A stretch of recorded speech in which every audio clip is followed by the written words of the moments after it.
নিঃস্ব অবস্থায় কি দোয়া করতে পারেন একজন মানুষ, এই দোয়াটা শিখে নেন, ইনশাআল্লাহ আপনার জীবনের সমস্ত সংকট কেটে যাবে।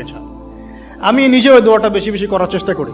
দোয়াটা হচ্ছে, মুসা আলাইহিস সালাম একটা গাছের নিচে হেলান দিয়ে বসলেন, বসে দেখলেন দুইজন মেয়ে দাঁড়িয়ে আছে দূরে, পানি নিতে পারছে না, লোকজন পানি নিয়ে যাচ্ছে, ওরা দাঁড়িয়ে আছে বেচারি।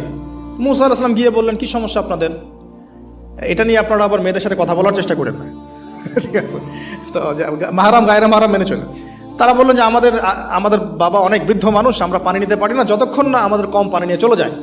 মুসা আলাইহিস সালাম তো একটু বললাম না, ফিজিক্যালি খুব স্ট্রং ছিলেন, থাকে না বডি বিল্ডার, সামনে গিয়ে কথা বলে সরব পানি নিতে দাও, তখন মানুষ একটু মূল্যায়ন করে না।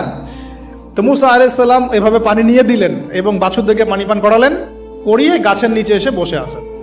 বসে বসে তিনি দোয়া করছেন, এই যে দোয়াটা তিনি দোয়া করছেন, রব্বি, একটা নেক কাজ করলেন, নেক কাজ করলেন না, মানুষের উপকার করলেন, নেক কাজ করে এসে গাছের নিচে বসে দোয়া করছেন, আল্লাহ এখানে তো আমার খাবার পানি বাসস্থান কিছুই নাই, আমি কি করব?